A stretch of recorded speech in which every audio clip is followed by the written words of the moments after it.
పరిశుద్ధుడు అయిన దేవా, సైన్యములకు అధిపతి యెహోవా, రోషము గలవాడా, నీకు కృతజ్ఞతాస్తుతులు చెల్లిస్తున్నాను.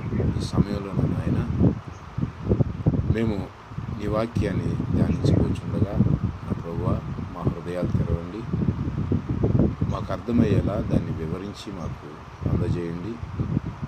ఆ వాక్యాన్ని మేము ధ్యానిస్తూ మా దినములన్నీ నా తండ్రి నీలో గడపటానికి నీ ఆత్మను మాలో ఉంచి ఆత్మ ద్వారా మేము నడిచిపోవటానికి నీ కృపను అనుగ్రహించండి. నా నాయన,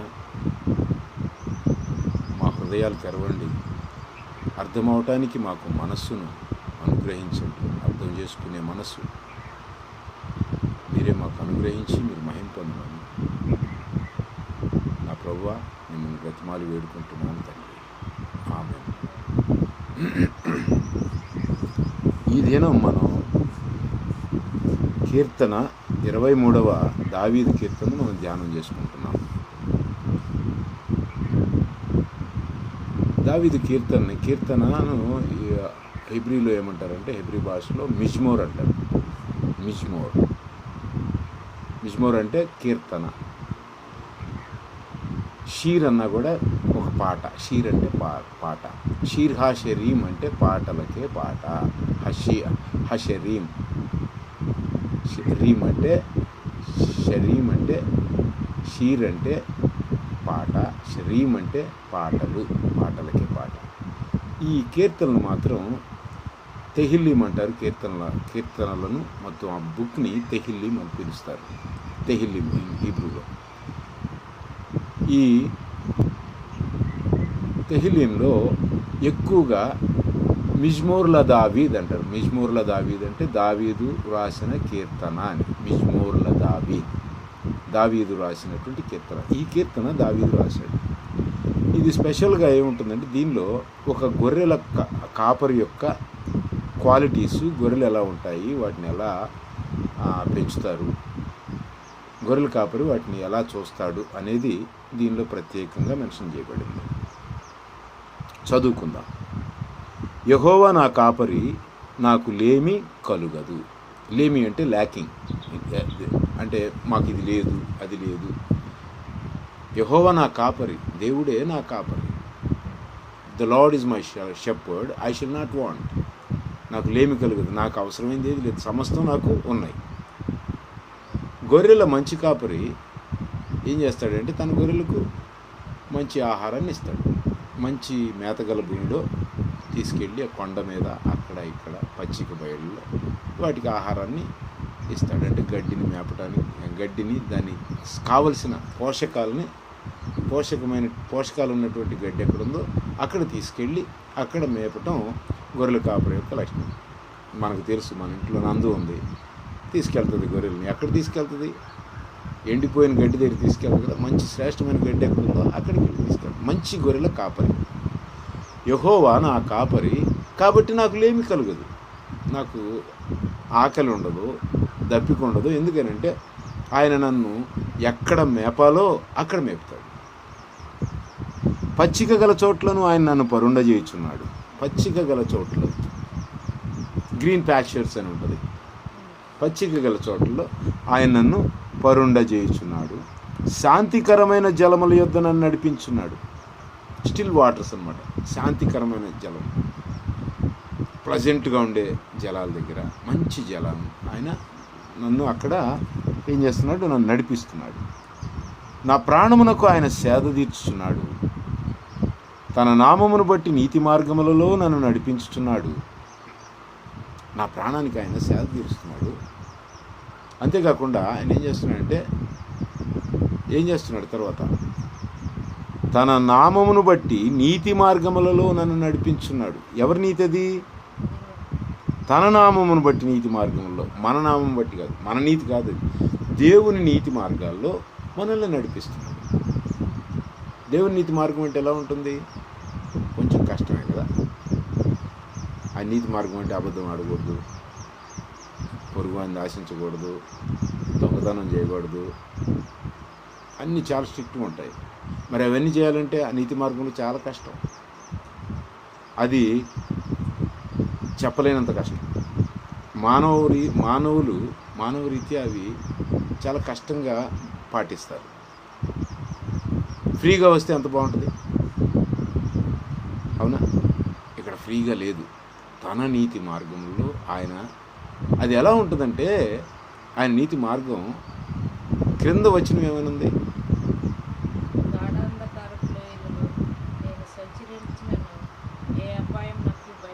గాఢాంధకారపు లోయలలో నేను గాఢాంధకారపు లోయ ఏమనుంది? గాఢాంధకారపు లోయలో నేను సంచరించినను ఏ అపాయమునకు భయపడను. ఈ గాఢాంధకారపు లోయని సల్మావోత్ అంటారు హీబ్రూలో సల్మావోత్ అంటే ఒరిజినల్ బైబిల్లో దావీదు రాసిన పాట హీబ్రూలో రాశాడు. ఇది సల్మావోత్ గుర్తుపెట్టుకోండి. ఏమంటారు? సల్మావోత్ అంటే the valley of shadow of death అని ఇంగ్లీష్లో రాయబడి ఉంది, కానీ అది ఒక సమాధి లాంటిది. అతి భయంకరమైన స్థితి అన్నమాట. తన నీతి మార్గములు ఎలా ఉంటాయి? ఆ మార్గం ఎలా ఉంది? చాలా కఠినమైన మార్గం. తన నీతి మార్గములలో నన్ను నడిపించున్నాడు. అది ఎలా ఉంది? గాఢాంధకారపు లోయలో నేను సంచరించినను ఏ అపాయమునకు భయపడను. నీ దుడ్డు కర్రయు నీ దండమును నన్ను ఆదరించును. నీ దుడ్డు కర్ర, నీ దండము. దుడ్డు కర్ర అంటే కాపరి దగ్గర దుడ్డు కర్ర ఉంటుంది. మన మేకలలో వెళ్తారు కదా, గొర్రెల వాళ్ళు ఏం చేస్తారు? ఆ కర్ర ఒకటి ఉంటుంది, దానికి ఒక కొడవలు ఉంటుంది, లేకపోతే ఇంకోటి ఉంటుంది, దాని కొమ్మల్ని క్రిందకి వంచి దాన్ని కోసి పెడతా ఉంటారు. అది దుడ్డు కర్ర. దండం అంటే రాజుగారి చేతిలో దండం ఉంటుంది. దేవుడు ఎక్కడుంటాడు తెలుసా? గాఢాంధకారపు లోయలో నేను సంచరించినను ఏ అపాయమునకు భయపడను. ఎందుకు? ఎక్కడ, ఎలా ఉన్నాడు? నీవు నాకు తోడయుందువు, నీ దుడ్డు కర్రయు నీ దండమును నన్ను ఆదరించును. నీ దుడ్డు కర్ర నీ దండము నన్ను ఆదరిస్తుంది. నీ రాజనీతి అక్కడుంది. ఆయన దండం అంటే ఏంటి? ఆయన ఒక నీతి, రాజనీతి. అది అక్కడ ఎప్పుడైతే శ్రమలు వస్తాయో దావీదంటాడు, శ్రమ కలగక ముందు నేను త్రోవ విడిచాను. శ్రమ కలగక ముందు నేను త్రోవ విడిచాను. ఇప్పుడైతే సువర్ణముగా మారాను. మనం శ్రమ రాకుండా సువర్ణం కాలేము. మనం బంగారంను ఎలా తయారు చేస్తారు?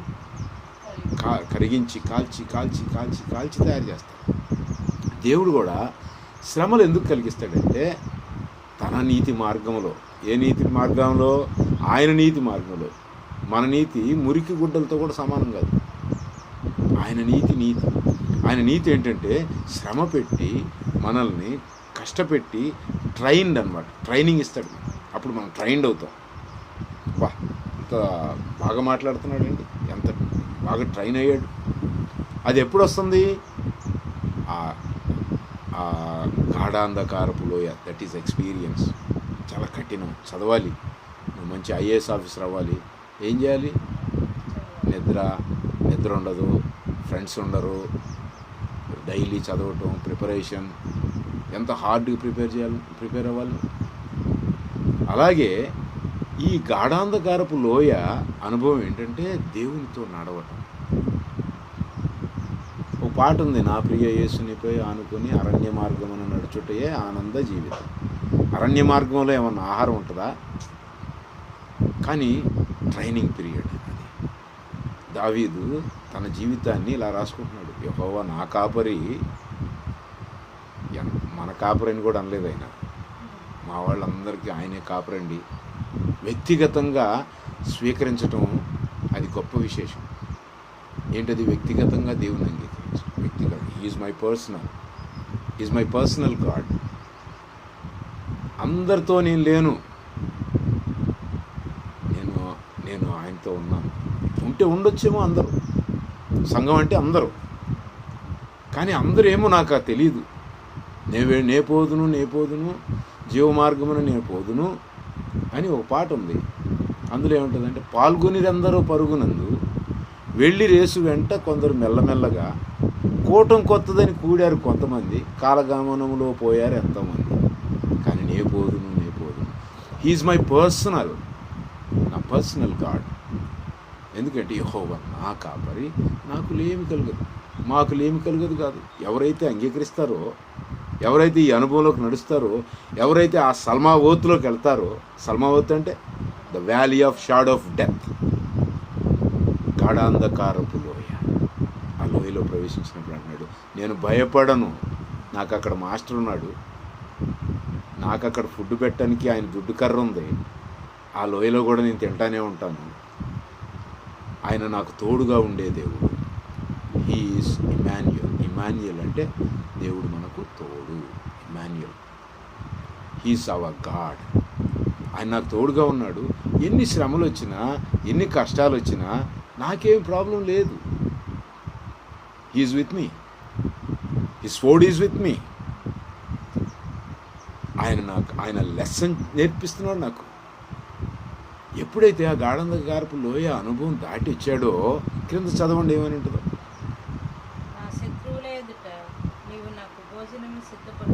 నా శత్రువుల ఎదుట నీవు నాకు భోజనము సిద్ధపరచుదువు. ఇమ్మీడియట్గా యుద్ధం. అక్కడ ఏం జరుగుతుంది? అది ఒకవేళ అది యుద్ధమై ఉండొచ్చు, గాఢాంధకారపు లోయ పెద్ద వారై ఉండొచ్చు. ఎందుకంటే ఆయన నీతి మార్గంలో నేను నడుస్తున్నాను కనుక నాకేంటంటే, నా శత్రువుల ఎదుట నీవు నాకు భోజనపు బల్లను సిద్ధపరచుదువు. నూనెతో నా తల అంటి ఉన్నావు. నూనెతో నా తల అంటాం అంటే ఒక అనాయింటింగ్ అంటారు దాన్ని. అనాయింటింగ్ అంటే తల మీద నూనె పోయటాన్ని అనాయింటింగ్ అంటారు. మీకు తెలుసో తెలీదో, మిడిల్ ఈస్ట్లో అటు సైడ్ అంతా అరబికా కంట్రీస్లో, ఇస్రాయిల్లో కానీ ఎక్కడైనా గొర్రెలకి తల మీద నూనె పోస్తారు. ఇది గొర్రెల కాపరి. ఇతను కూడా, దావీదు కూడా షెపర్డే. He was a shepherd boy. అతను రాజు కాకముందు షెపర్డ్, చిన్న బాలుడైన దావీదు గొర్రెల కాపరి. గొర్రెలు మేపుకుంటే మన నందులాగా గొర్రెలు మేపుకుంటూ తోలుకుంటూ వెళ్తుంటే దేవుడు గొర్రెల దొడ్లో నుంచి తీసుకొని వచ్చి ఇశ్రాయేలును ఆయన ప్రజలు ఆ దేశానికి మహారాజుని చేశాడు. సో ఆయన ఎప్పుడైతే, అందుకనే గొర్రెలకు నా కాపరి అని పెట్టుకుంటున్నాడు షెపర్డ్. కన్నడ బైబిల్లో ఏదో ఉంది, కురువి అనే, కురువో ఏదో, యెహోవా నమ్మ కురువే ఏదో, నాకైతే అంత తెలీదు. నేను చదివాను అది, యెహోవా నా కాపరి, the lord is my shepherd. ఆయన ఏం చేస్తాడంట, నా తలకు నా నూనెను పోస్తాడు. ఏమనుంది అక్కడ? నూనెతో నా తల అంటి ఉన్నావు, నా గిన్నె నిండి పొర్లుచున్నది. గిన్నె నిండు అంటే గొర్రెలకు ఏం చేస్తారంటే, మన వైపు గొర్రెలకు ఒక చిన్న తొట్టి పెడతారు నీళ్లు త్రాగటానికి. దాన్ని పెద్దగా పట్టించుకోరు, నీళ్లు తాగితే మళ్ళీ పోస్తారు. అక్కడ అలా కాదు, పొంగి పొరిలిపోయేటట్టు పోస్తూనే ఉంటారు. అది ఫ్లో అవుతూ ఉంటుంది. ఓవర్ఫ్లో అవుతూ ఉండేటప్పుడు అవి తాగుతూ ఉంటాయి. ఆ నీరు అది వాళ్ళ సాంప్రదాయం. చాలామంది తెలియపోవచ్చు. మీరు ఒక సినిమా చూసారో లేదు, 10 Commandments అనే పిక్చర్ ఒకటి ఉంటుంది. అందులో మిద్యాన్ అరణ్యంలో మోషే ఇత్రో పిల్లలు 7 ఆడపిల్లలు ఉంటే, సిపోరా వాళ్ళ చెల్లెళ్ళు, వాళ్ళందరినీ దొంగలు పట్టుకొని గొడవ చేస్తూ ఉంటే, అప్పుడు వాళ్ళని కొట్టి తరిమేసి ఆ గొర్రెలకి నీళ్ళు పోస్తూ ఉంటే అది పొంగి పొర్లిపోతూ ఉంటే ఆ గొర్రెలు వాటిని ఆ దాహం తెచ్చుకుంటాం. నా గిన్నె నిండి పొర్లుచున్నది. Excess, over. మన ఫుడ్ కూడా ఓవర్ఫ్లో అవ్వాలి. మనం ఏదో కొంచెం చేసుకుందాం ఇది కాదు. దేవుడు మనకి సమృద్ధి అయిన ఆహారము, సమృద్ధి అయిన జీవాన్ని ఇచ్చేవాడు. నీ నోరు బాగుగా తెరుము, నేను దాన్ని నింపుతానంటాడు. శ్రేష్టమైన గోధుమలతో. మన స్టోర్లో ఇస్తారు గోధుమలు. ఆ స్టోర్లో గోధుమలు ఎలా ఉంటాయి? బాగానే ఉంటాయి. కొన్ని గోధుమలు ఉన్నాయి స్పెషల్గా. అప్పుడు ఏంటది, ఏదో గోధుమ, షర్బత్ గోధుమలని, అవి మంచి ఎక్స్పెన్సివ్. అవి మంచి, వాటిలో ఏదో కొన్ని ఎక్కువ వైటమిన్స్ లేకపోతే ఇంకా ఏదో షుగర్ తగ్గించడానికి ఇంకా అలాంటి వాటికి వాడతారనుకుంటా. అదేంటంటే శ్రేష్టమైన గోధుమలు. అలాంటి శ్రేష్టమైన గోధుమలు నేను నీకు ఇస్తాను. శ్రేష్టమైన ఆహారాన్ని నీ నోరు బాగుగా తెరువు. మన ఇండ్లు ఓవర్ఫ్లో. మనం చూడగానే వీడేంట్రా వీడి ముఖం, ఆ పేదరికం మనలో కనపడకూడదు. ఎందుకనంటే హీ ఈజ్ అవర్ షెపర్డ్. ఆయన నాకు లేమి కలగదు. నాకు లేనిదంటే ఏం లేదండి, అన్నీ ఉన్నాయి. ఒక అతను యెహోవా నా కాపరి, నాకు లేమి కలగదు కదా, అమెరికన్ అతను. ఆయన ఏం చేశాడంటే ఆయన ఒక మిషనరీగా వర్క్ చేస్తున్నాడు. ఏదో ఆఫ్రికా వెళ్ళిన తర్వాత అక్కడ ఒక అతను ఇంకా మ్యారేజ్ అవ్వలేదు. ఒక ఆమె మంచిగా సేవలో ఎక్కువగా పాల్గొంటూ ఉంది, అంటే ఆ దేవుని పనిలో పాల్గొంటూ ఉంటే ఆమెని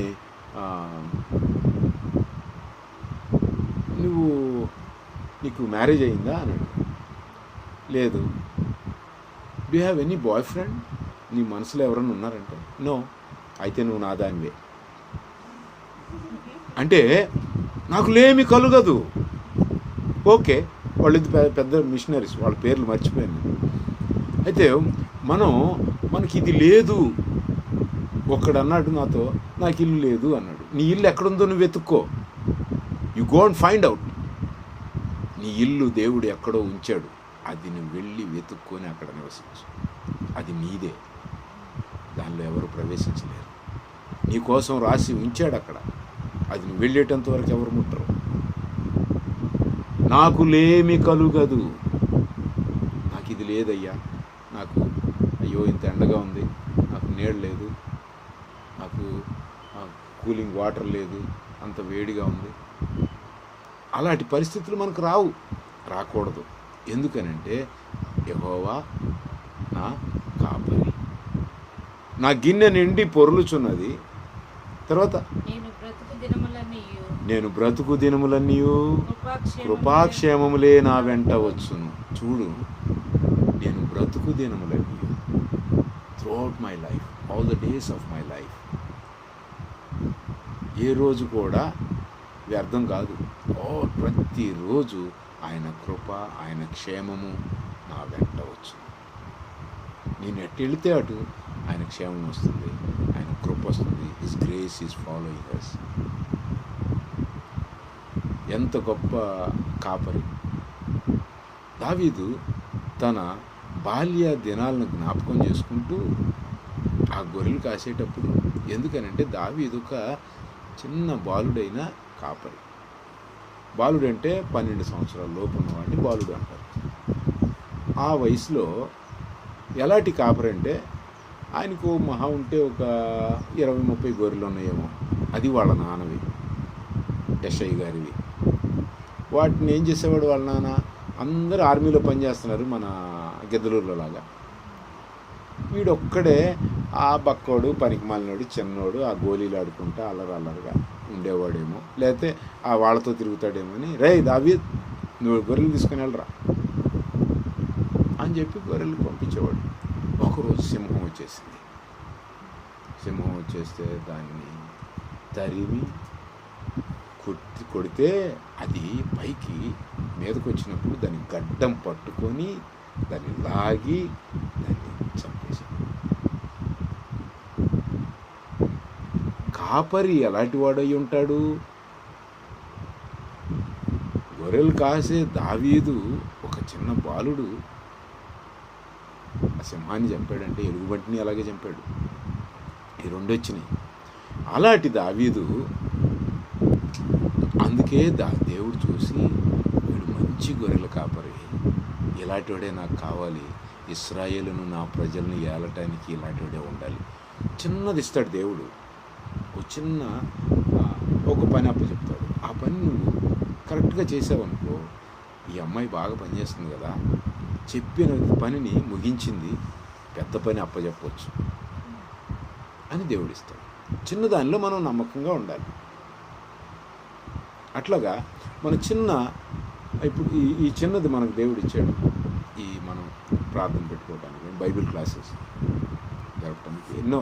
రేపటి నుంచి ప్రత్యేకంగా ఒక సిస్టమ్గా మనం మొదలు పెడదాం. ఏ గ్రంథాన్ని స్టార్ట్ చేద్దాం, ఏంటి, అలాగ మనం మొదలు పెట్టుకొని ప్రతిరోజు ఒక క్లాస్ అట్లా మనం చెప్పుకుందాం. చిన్నది ఇది మనకు అప్పచెప్పాడు, దీన్ని పెద్ద యూనివర్సిటీ చేయొచ్చేమో దేవుడు, అవునా కదా? చిన్నది. We start a small step. ఈ స్టెప్ ఇది అనేక స్టెప్స్ అయితే అది ఇంకా ఎన్నో గొప్ప కార్యాలు మనం ఇక్కడి నుంచి దేవుడు చేస్తాడు. నిన్న రాజు ప్రార్థన చేశాడు కదా, స్టార్టింగ్ అని విన్నావా? చివర రాజు పవర్ఫుల్గా. సో దేవుడు మనకి ఇలాంటి గొప్ప కార్యాలు ఇక్కడి నుంచి జరిగిస్తాడు. ఈ చిన్న బాలుడైన దావీదు ఆ బాల్య దినాలను జ్ఞాపకం చేసుకొని ఈ పాట రాసుకుంటూ వచ్చాడు. యెహోవా నా కాపరి, నాకు లేని కొదవ. పచ్చిక గల చోట్లను ఆయన నన్ను పరుండజేస్తున్నాడు, శాంతికరమైన జలముల యొద్ద నన్ను నడిపించున్నాడు. తన నామమును బట్టి నా ప్రాణమునకు సేద తీర్చున్నాడు, తన నామమును బట్టి నీతి మార్గములలో. ఇవన్నీ కూడా ఏంటంటే కీవర్డ్ ఏంటంటే ఇక్కడ తన నామమును బట్టి నీతి మార్గములలో. మనం నీతి మార్గాల్లో ఎప్పుడైతే ఉంటామో సక్సీడ్. ఏ విషయంలోనైనా సక్సెస్ఫుల్గా. ప్రతి చిన్నది మన చదువు విషయంలో కాదు, కాలేజీకి వెళ్తున్నాం, ఎలా ఉండాలి మనం అక్కడ కూడా ఒక మాదిరికరంగా. సరువు చెప్పిందంటే ఏదో ఉంది అన్నట్లుగా ఉండాలి. ఏదైనా మా పిల్లలు మా బైబిల్లో ఒక చోట రాయబడి ఉంది, అది చెప్తాను నేను తర్వాత చెప్తాను. అది మా పిల్లలు, ఆడపిల్లల గురించి మా నగరుకై చెక్కిన మూల కంబముల వలె ఉన్నారు. అవి కీర్తనలోనే. ఎంత అద్భుతం అది. మూల కంబాలంట వాళ్ళే, మెయిన్ పిల్లర్స్. మరి ఎంత గొప్ప వర్ణన అక్కడ. మా పిల్లలు, అక్కడ స్పెషల్గా మా పిల్లలు మా నగరుకై చెక్కిన మూల కంబముల వలె ఉన్నారు, మెయిన్ పిల్లర్స్ లాగా ఉన్నారు. ఆడపిల్లల గురించి రాయబడింది. ఎంతోమంది మన జీవితంలో ఇలాంటి అనుభవాలు చాలామందిని చూసి తెలుసుకుంటాం. ఇలాంటి ఎంతోమందిని చూసాం. వాళ్ళ చరిత్ర, వాళ్ళ జీవితాలు చూసినప్పుడు ఆ ఆడపిల్లలాగా కనపడుతున్నారు. అమ్మో, ఆ అమ్మాయి, ఆ పాప. అట్లా మన జీవితంలో కూడా మన కాపరి యెహోవా అయితే ఒకరోజు ఆయన ఏమైనా ఇవ్వగలడు. ఎరికో పట్టణం అని ఒక ఊరుంది. ఆ ఊరిలోకి యేసు ప్రభు ఎంటర్ అవగానే పుట్టి గుడ్డివాడు బర్తిమయ్యని అరుస్తూ ఉంటాడు. నజరేయుడని యేసు, దావీదు కుమారుడా, నజరేయుడని యేసు అని అరుస్తూ ఉంటే శిష్యులందరూ ఆగు, ఏముంది, ఆపుతారు. ఇంకా అరుస్తున్నాడు. అతను నా దగ్గరికి పిలవండి. బాగానే బాబు, అయ్యా మంచోడువే నువ్వు, బోధకుడు నేను రమ్మంటున్నాడు. శిష్యులు వెళ్ళి పర్లేదు రండి. ఆయనే పిలిచాడు. తీసుకొని వస్తే ఏంటి అరుస్తున్నావు, నీకేం కావాలి, నువ్వు నాకు ఏమి కావాలని ఇవ్వగలవా? చిన్నపిల్లల్ని చాక్లెట్ కొని ఇవ్వడానికి మనం కొట్టుకెళ్తే రే ఇదే తీసుకోవాలి. ఈవెన్ తండ్రి కూడా ఏమంటాడు, అది వద్దురా, అది కొనలేక, దాన్ని కొనటానికి డబ్బులు లేక. ఈయన ఇక్కడ ఏమడుగుతున్నాడు ఆయన, నీకేం కావాలి, నాకు చూపు కావాలి, సో పొందుకో. కళ్ళు వచ్చినాయి, ఆయనతో పాటు ఆ గుంపులో కలిసి వెళ్ళిపోతా ఉన్నాడు.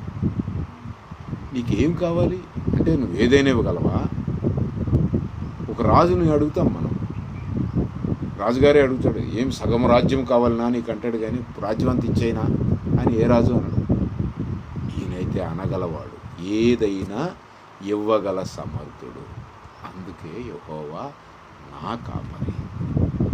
మన జీవితంలో ఈ దావీదు కీర్తన ఈరోజు మనకు నేర్పించిన లెసన్ ఏంటంటే, మన జీవితకాలం అంతా ఆయన మన కాపరి అయి ఉంటే, లాస్ట్ వచ్చిన ఏమనుంది, చిరకాలము నివాసము చేశాను. చిరకాలం యెహోవా మందిరంలో నేను నివాసం చేసేదను. ఎందుకంటే నా బ్రతుకు దినములన్నీ కృపాక్షేమములే నా వెంట వచ్చు.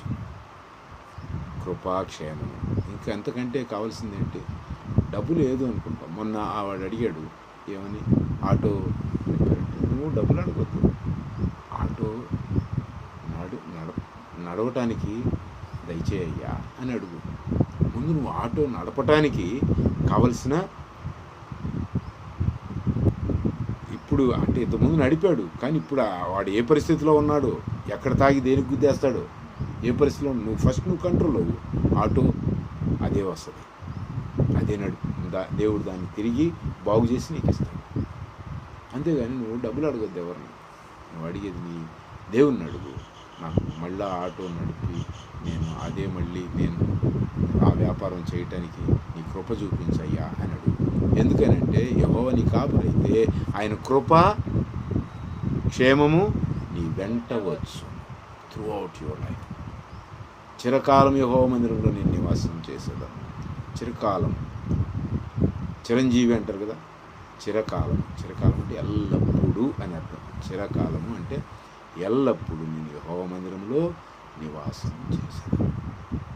అలాగా ఆయనే మన కాపరిగా మనం ప్రతిరోజు ఆయన వాక్యాన్ని ధ్యానిస్తూ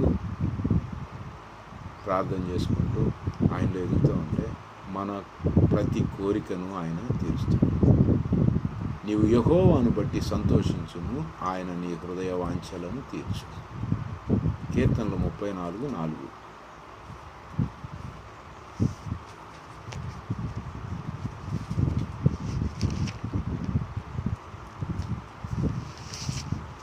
అంతేనా? చూడండి.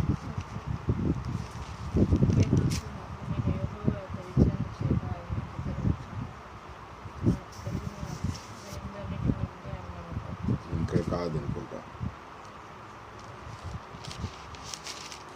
చెడ్డవారిని చూసి వ్యసన పడుతుంది. 37 అనుకుంటా, చూడండి.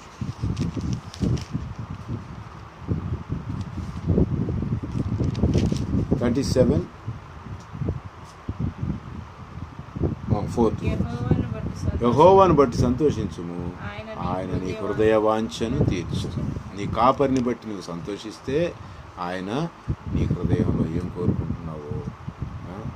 యవ్వన దశలో మీరు ఉన్నప్పుడు మీకు ఏమనిపిస్తుందంటే, నాకు ఇలా ఉంటే బాగుంటుంది, ఈ డ్రెస్ ఉంటే బాగుంటుంది, ఈ కారు ఉంటే బాగుంటుంది, ఈ బైక్ ఉంటే నాకు ఇంకా బాగుంటుంది. దేవుణ్ణి అడిగితే ఆయన ఇవ్వలేనిదంటూ ఏదీ లేదు. ఆయన ఎప్పుడు అడుగుతాడు, నీకేం కావాలి? ఉదయం ప్రార్థన చేసుకుంటున్నాం, ఎందుకు ప్రార్థన చేస్తాం? అయ్యా ఈరోజు మాకు ఇవి జరగాలి, ఇది జరగాలి అని ప్రార్థన చేస్తాం, అవునా? ఒక అతను, ఆయన పేరు ఏదో ఉంది, ఆయన ఏమన్నా అంటే, if god is your partner make your plans big. If god is your partner make your plans big. ఆయన నీ తోటి వాడైతే, ఆయన నీ స్నేహితుడిగా ఉంటే, ఆయన నీ పార్ట్నర్ అయితే, నీ లైఫ్లో నీకు స్పెషల్ పార్ట్నర్ ఆయనే అయితే, మేక్ యువర్ ప్లాన్స్ బిగ్. నువ్వెందుకు చిన్నవి అడుగు, మంచి గొప్ప అడుగు. పాజిటివ్ థింకింగ్ ఉండాలి మనకు. దేవుడు మనతో ఉంటే మనకు ఆ థింకింగ్ వస్తుంది.